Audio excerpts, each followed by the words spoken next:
Good morning everyone! Hello po sa inyong lahat. Ayan, si Mama Tess, paikot-ikot lang. Kasi walang pasok, kaya hayang buhay. Happy Sunday! Good morning! Pintuhan tayo. May naririnig ba kayong sounds? Ano yun? May nagcha-charge sa baba. Kumakain akong apple.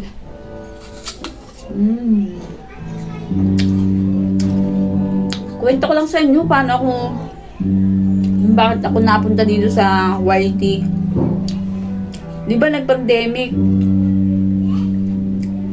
Yun, simula na nag-pandemic, nahilig manood ba ng manood ng mga vlog, ganun. So, yun.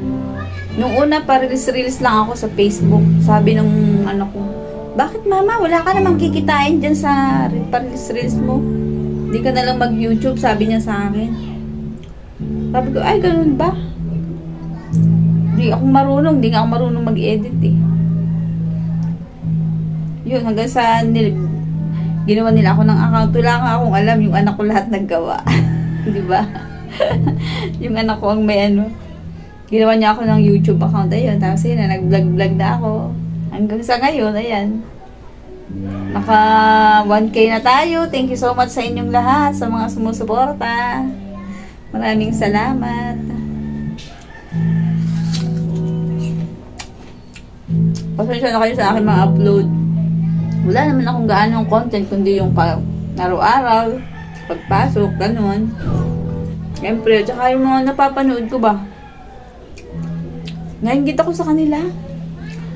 Yung sa nakakapagpagawa sila ng bahay dahil lang sa YouTube. Sabi nga, ang galing naman.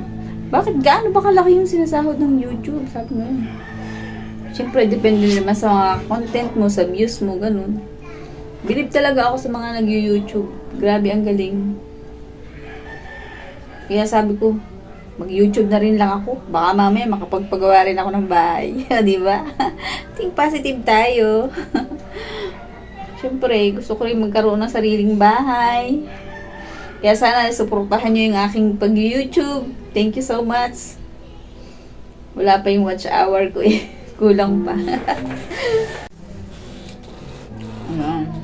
Hindi naman ako mayamang tao. Mahirap lang kami. Isa lang akong factory worker.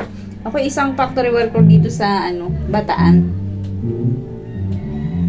Simula 18 years old, pagka-graduate ko ng high school, dito na ako napunta, nagtrabaho na ako, hanggang sa dito na ako nagkasawa. Ayan. 2 anak, 2 lalaki yung anak ko. Nung nag-pandemic kasi, bago nag-pandemic, nagkasakit yung asawa ko.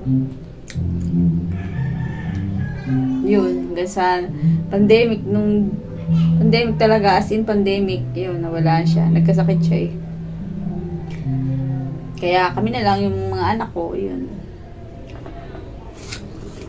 Pero yung panganay ko, may trabaho na siya. May trabaho na siya, tapos yung bunso ko, nag-aaral pa siya, college. Second year college, syempre. Factor worker lang tayo, magkano lang ang sahod natin, minimum lang. Magkano lang yung minimum dito sa Bataan? 500. Buti nga nadagdagan ngayon, 500. So, wala naman kami sariling bahay. Hindi naman sa amin to.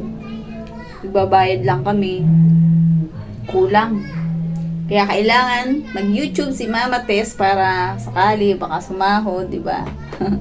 Kaya lagi niyong suportahan yung aking mga upload. Thank you so much sa inyong lahat.